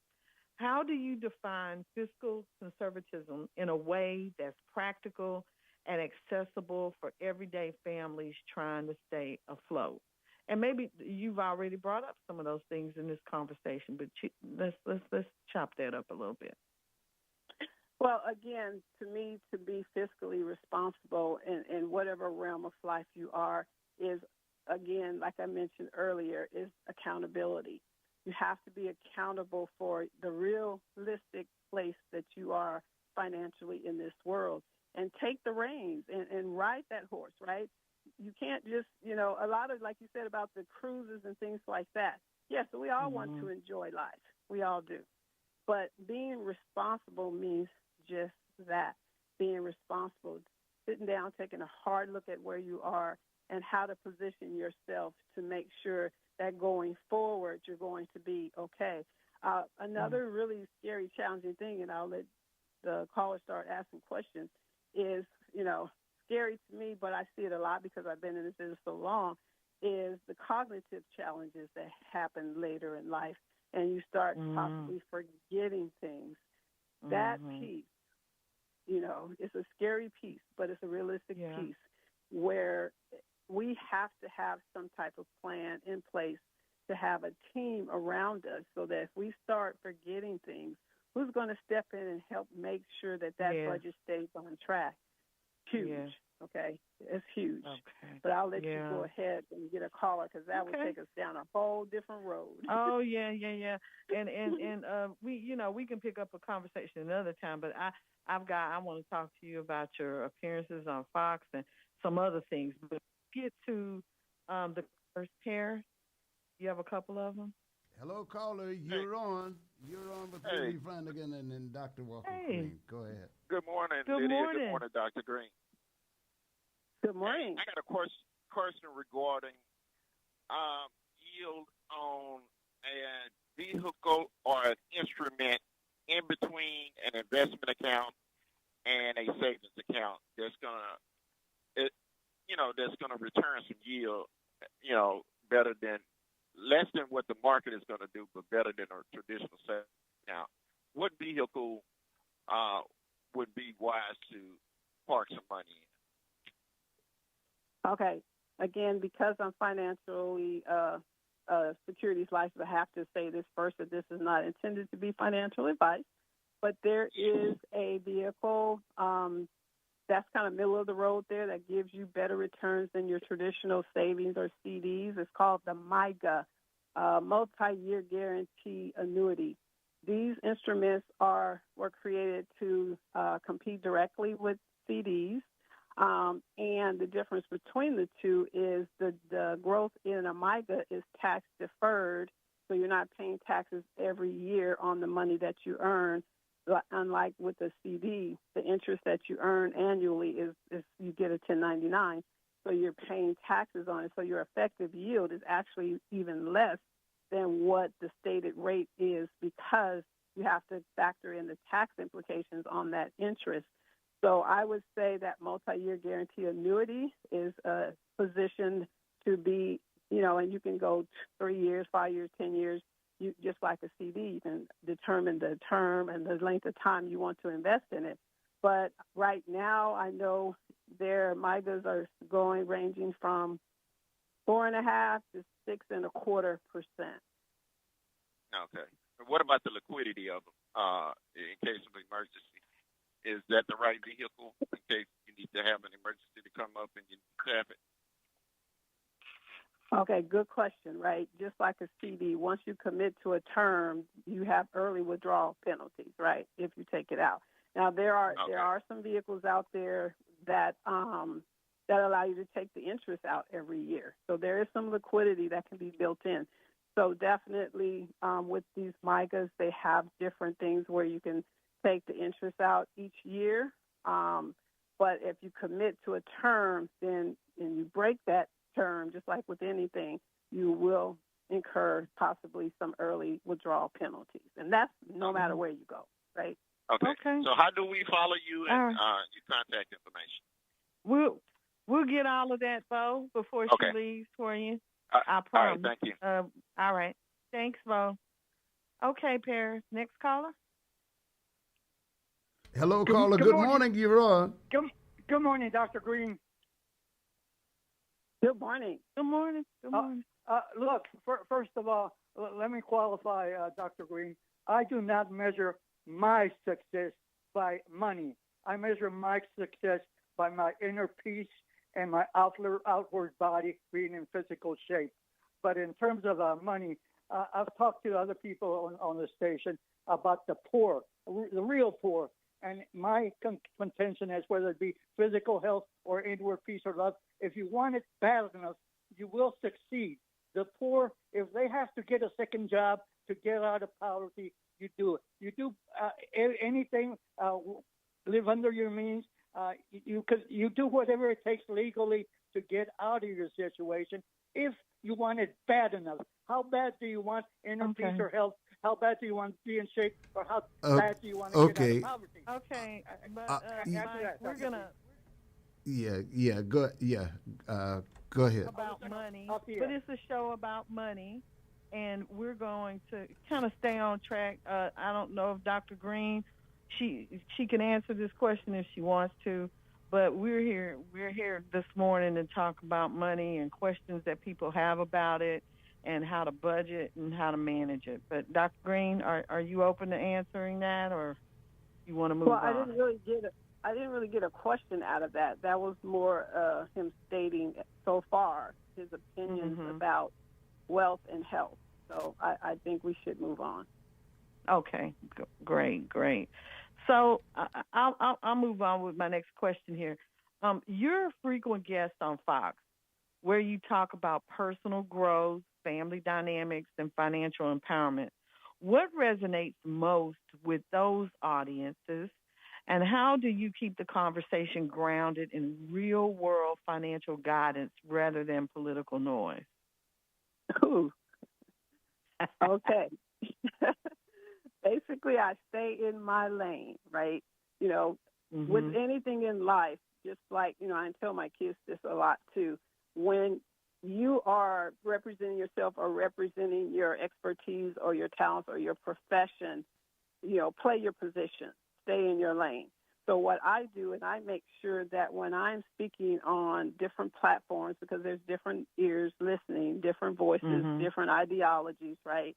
As long as I just stay in my lane, which this is what I do, I know that when I speak from a place of experience. I speak from a place of seeing live and living color situations with different people from different demographics. So the importance is you can't just, to me, I shouldn't say you can't, but for me, I don't switch up to try to be in a lane that is not mine. So I definitely just stay in my lane. I speak from experience and expertise so that whoever's listening to my voice will know that they get what they get when they come to see me. It's not going to be any different from one group to the next, because money, and the bottom line is, you can strip away all of the people and the ideologies and the political aspirations and denominations, and my conversation would be the same with whoever's sitting in front of me, and that is, where are you? Where are you trying to go? What do you have to work with? and what will be some of the best vehicles for you to reach the goals that you have set out for yourself. Yeah. Okay, great. So, as I mentioned earlier, many African Americans identify as fiscally conservative, valuing discipline, entrepreneurship, and generational wealth, while rejecting social conservatism. How do you see that distinction showing up in your work with clients and communities? Well, one of the ways I see it is through the conversation of generational wealth. And that's almost like a high bar, it sounds like, for a lot of people, right? How do I create generational wealth and I can't even take care of myself, right? So it's like it sounds good in theory, but it seems so out of reach for me. And that's where I try to really, really come in, especially to communities where this is not something normally achieved in their minds, is to allow them to see that generational wealth can be created by any person of discipline. And there's so many different strategies out there that will allow you to create that using vehicles that are accessible to everyone that most people don't even know about. So my thing with someone like that is just to know, even being very conservative, we're serial entrepreneurs out there. I own at least 5 different businesses myself. But just know, again, your team is what makes the difference. And having someone like myself on your team is going to be the tool that will take you to a different level of thinking and access to products and services that maybe you're not even realizing or privy to right now. I am big on generational wealth. That is one of the number one things in my life. I have 2 grandkids and two kids, and I teach them, but you have to pass the baton of knowledge, right? So I educate them, and this is another big piece of educating your kids so that they understand how to receive what you work so hard to build. Otherwise, they'll just blow it without any knowledge or concern, right? Right. So my thing with this is to really educate, yourself first, and then the people that you're going to pass the baton to, and know that there are strategies for everyone out there who's willing to be dedicated to create these instruments that can create generational wealth, pretty much no matter where you start from. But you have to have the discipline to stick to your plan. So we entrepreneurship. So we talked about, the examples we gave was working on a job, 401ks. The entrepreneurship component of this, if you want to become, as a young person, an entrepreneur, that flips that budget on its head. It's just a whole different approach to how to get that done. So what would you say to those entry-level entrepreneurs and speak to the established entrepreneur as well, those things that they need to really keep on top of, but the entry-level entrepreneurs, I want to get your thoughts on how they should approach earning money, wealth, and ultimately, building that to generational wealth. Okay, good question. So for that entry-level entrepreneur, what I would say to you is definitely, if with someone's assistance, whether it's a financial professional or someone that you know and trust that has built a successful business, is structure. The initial thing out the gate is to have your business structure set up properly. That means having your legal entity, however you're going to run your business, LLC, corporation, S corporation, however you want. Have your tax ID number. Have it set up so it's not attached to you. That is a separate entity. That is critical to me. To not, I'm not a big fan of the sole proprietor because it's too much intermingling going on between your personal and your business when you're a sole proprietor. There's no clear lines, right? So I would say number one is that entity structure. Make sure you set up the proper entity for yourself to start the business, to keep it separate from you personally. And then 2, don't intermingle. Don't, use your business debit card at Starbucks, right? You want to make sure your business expenses stay separate. That is so critical, because once you start growing and you want to start getting business loans, they want to see that you can run a business separate from your personal. So they don't want to see that you're commingling between your personal and your business. So definitely structure first. And then secondly, a solid plan, a business plan. What is your 3-month, 9-month, 12-month plan in launching this business? Do you have a plan, or are you just kind of winging it? It's really important to have a plan, because you have to have measurable goals in order for you to know if you're getting there or if you're just kind of, going in circles. So the second thing is have a solid plan, but have measurable steps that you can be accountable for, so that if you're going in the right direction. Measurable steps. And then I would say a mentor. That's really important. A lot of us get out there, like you said, we're all about, I'm going to start my own hair salon. I'm just going to go rent a building, put some chairs in there, and put a sign on the door and say, booths for rent, right? But, did you consider the liability insurance that it's going to cost it to open this business? How are you going to pay for it while you don't have anybody renting your booth? Do you have, enough money cushion to keep everything going while you're trying to build it? Your marketing budget. How do you plan to market this? How do you plan to get people in the door? So all of that is really important for that first step entrepreneur. And I don't want that to sound scary or unattainable. It's not. It's a step-by-step.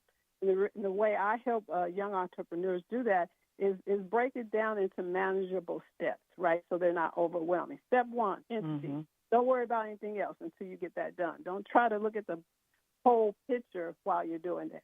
Step 2, get your banking situation into play. Okay, done. While all that's going on, your marketing plan. How do you plan? Who's your target? How do you plan to reach them?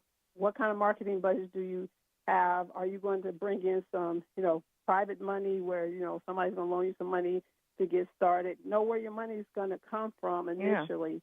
And then, follow that marketing plan, again, with measurable steps.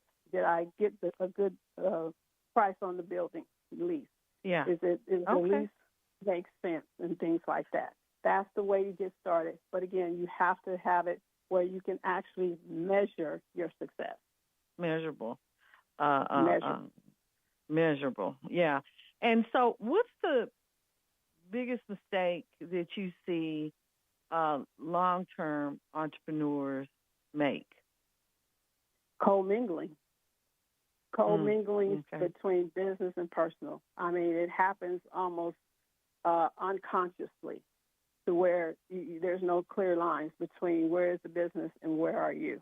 And it's easy to do with these debit cards and Zelle and all that kind of stuff. It's easy to do.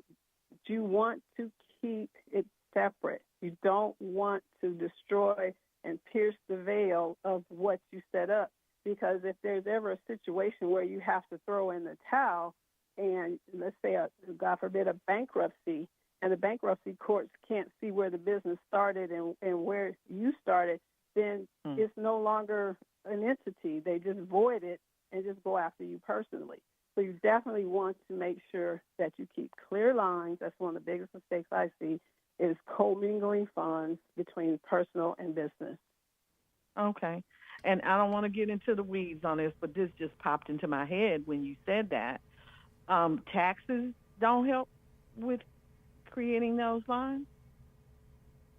Well, you have to file a tax return, but then again, that's what I'm saying. When you file that return and you have personal expenses commingled into the business, those aren't deductible expenses, but it affects your balance sheet, right? Because you're drawing the money down. So clear line. Clear line. All right. Clear line. All right. We've got Dr. Barbara Walker Green with us this morning, and she has been discussing budgets and finances and a lot of good nuggets. I hope you guys have been taking notes.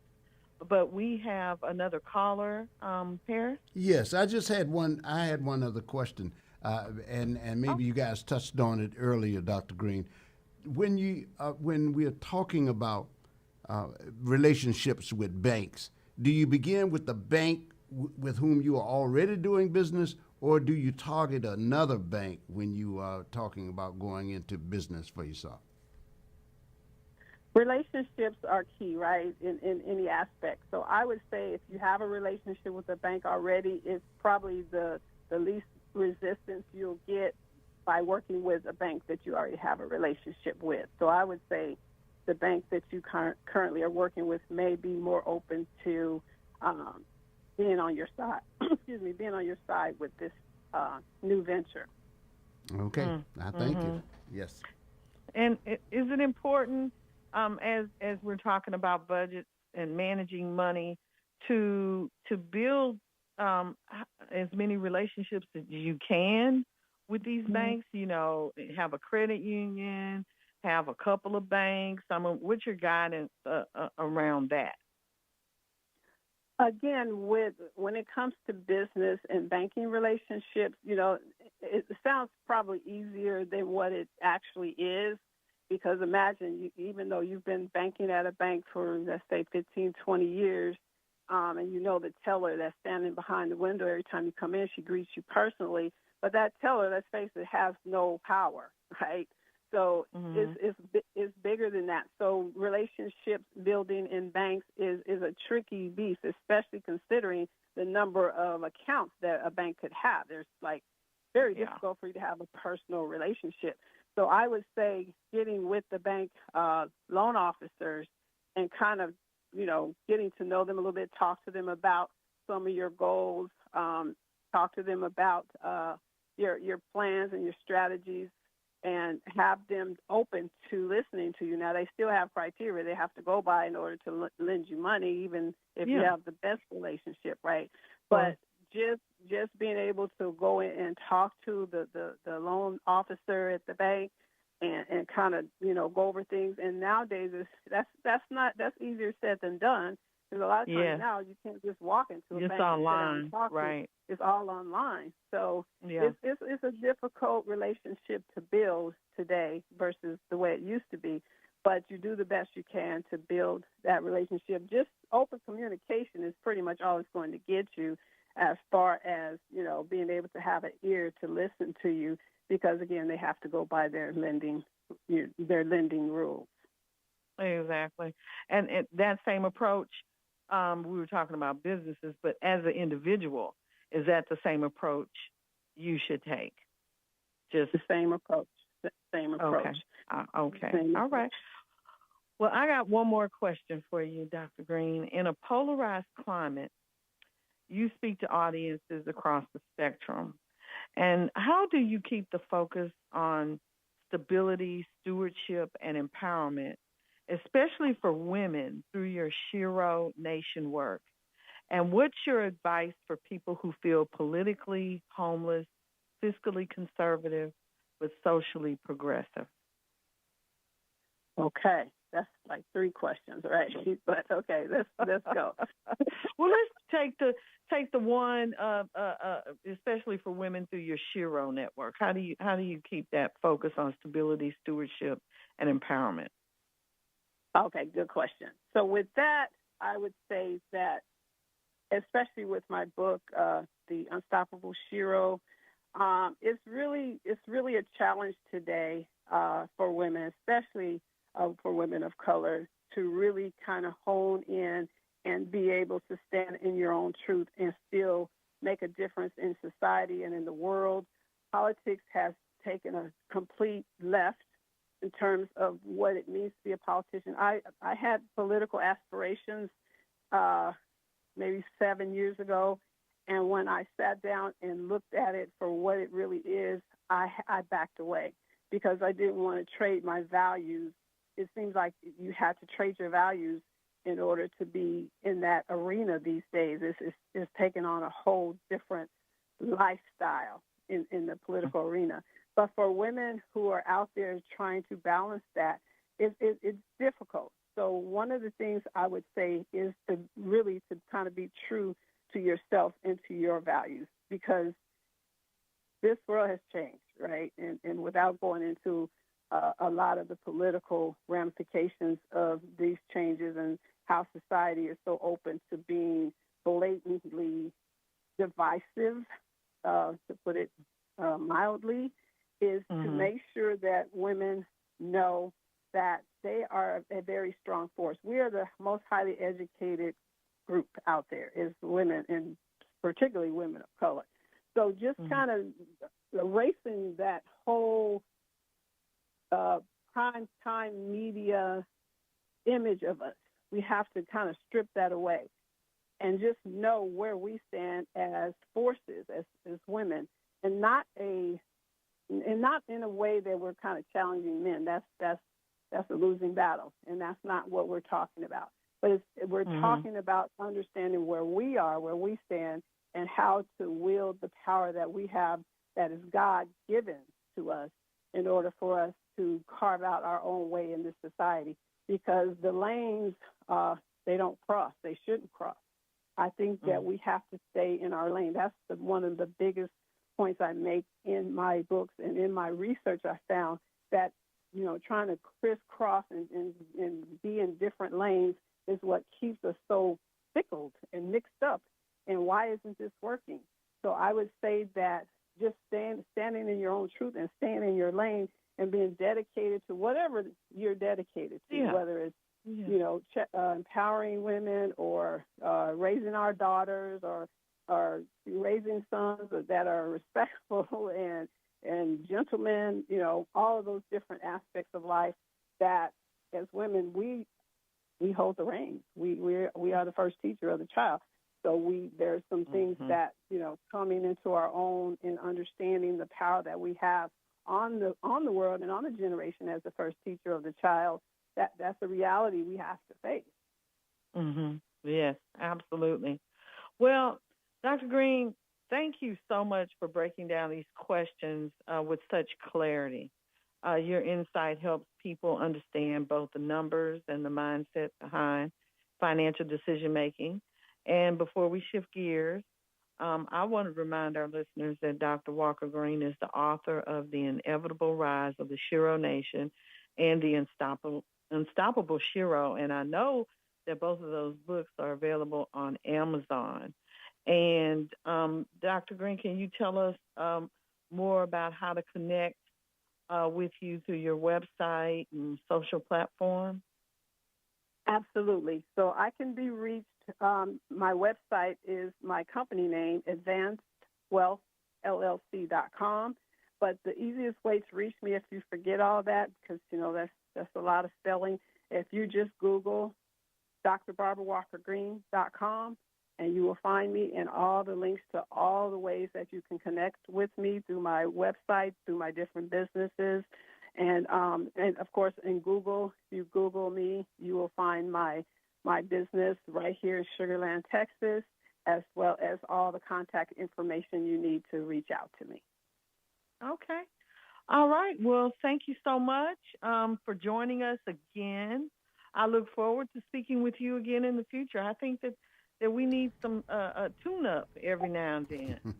Absolutely. And I think you're just the lady to give to us. So thank you again, Dr. Green. Paris, did you have anything that you wanted to say in part? Just to reiterate what you said, Lydia, Dr. Green is always welcome, and she always brings great information. And it's just good to have you back here on the platform with us. So we thank you so much, Dr. Green. Okay, and I'll definitely be back. Let's make this a regular thing. We certainly will. Okay. All right. All right. Thank you. All right. We are the source. Afternoon. All right. We are the source. We are the source. We return in just a moment. Ralph Cooper has covered the legends of HBCUs since 1969. Coaches Eddie Robinson, Jake Gaither, Marino Cassim, John Merritt, Billy Nix, Alex Dorley, Clifford Paul, Dr. Rod Page. No broadcaster has covered HBCUs longer than Ralph Cooper. Houston's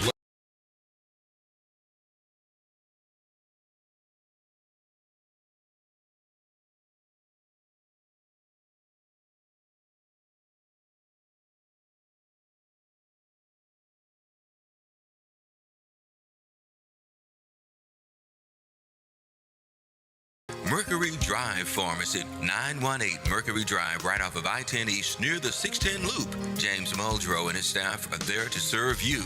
I've been a customer for over 37 years. The insurance companies have tried to steer me to the corporate pharmacies, but I prefer Mercury Drive. It's a staple in East Houston, serving Fidelity, Jacinto City, Pleasantville, Fifth Ward, North Shore, Wood Forest, Galena Park, Channel View, offering free delivery to those areas and others. Most insurances are accepted. Mercury Drive Pharmacy is open Monday through Saturday for your convenience. Phone 713-674-6122, 713-674-6122. Mr. Muldrow and his staff are happy to serve you. Mercury Drive Pharmacy, 918 Mercury Drive, south of I-10 East.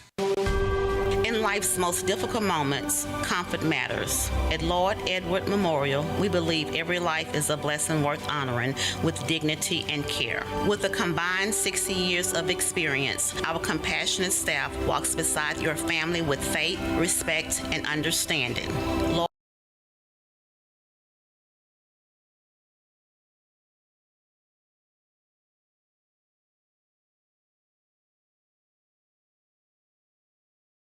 Or give us a phone call at 346-446-6675.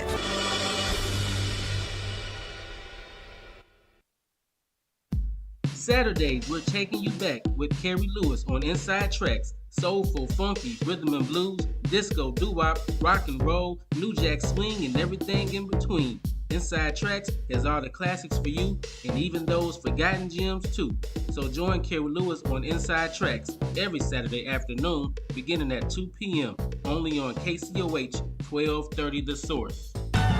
We're a winner. And now a message from the Future Frequency.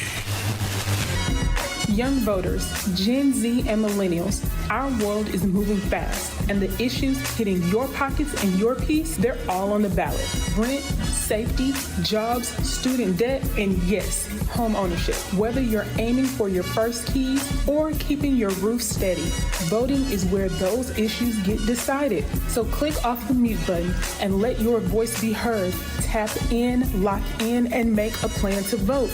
The future is live right now, and you're the frequency. This message is powered by Diversity of Thought and proudly sponsored by 1230 KCOH The Source. Everybody's talking about the high price of eggs. I don't know much about eggs, but I tell you this. If you want great chicken at a great price, how about Chicken Plus, 6210 North Wayside? Let's hear what his customers are saying. Michelle writes, Chicken Plus has some of the best fried chicken and best fried okra in the city. We stay about 45 minutes away, but the drive is definitely worth it. E. Max says, the chicken is seasoned so well and every bite has a special crunch. It's my go-to chicken spot when I want homemade fried chicken that's always good. Now that's what I'm talking about right there. Great fried chicken, okra, rice and gravy, desserts. You're going to find it all at Chicken Plus, 6210 North Wayside. You don't have time to make the drive? Hey, no problem. You can order Chicken Plus on DoorDash and Uber Eats. You better do what you got to do to get your hands on some of that great fried chicken, the best fried chicken in the city. Great chicken at great prices. That's Chicken Plus. See you there. Force Industries Irrigation is now Aquamatic Irrigation, and Michael Von Williams is still your point of contact. Michael has over 27 years experience in the irrigation industry and is licensed and insured, but he now has additional support.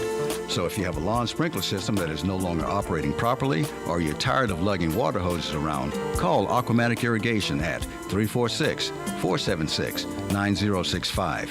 If you don't have a lawn sprinkler system, give Aquamatic Irrigation a call to have your automatic lawn sprinkler system installed. Enjoy your lawn and improve your property value. In order to keep your lawn and landscaping in excellent condition, Aquamatic Irrigation also offers routine maintenance programs to check the system for leaks, proper controller settings, and sprinkler head alignment. Call Aquamatic Irrigation, your sprinkler company, 346-476-9065, or visit our website at www.aquamaticirrigation.net.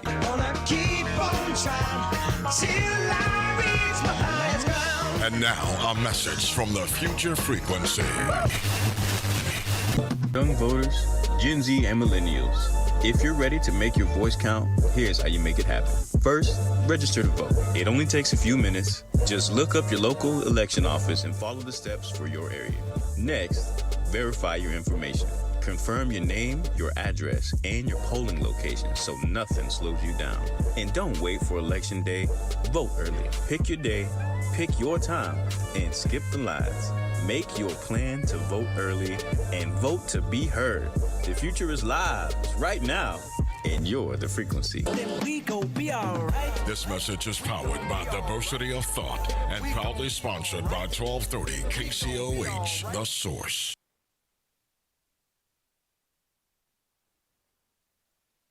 We absolutely are The Source. Good morning to you. Thank you for joining us here.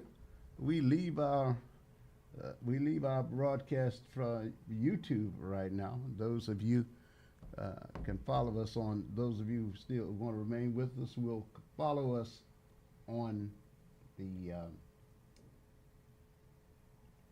stream. Please follow us on our stream. We are 12:30. In which case you will find us on 12:30, The Source, and we will be right there with you. You find us at KCOH 12:30, The Source, on our stream. However, on our YouTube, we will be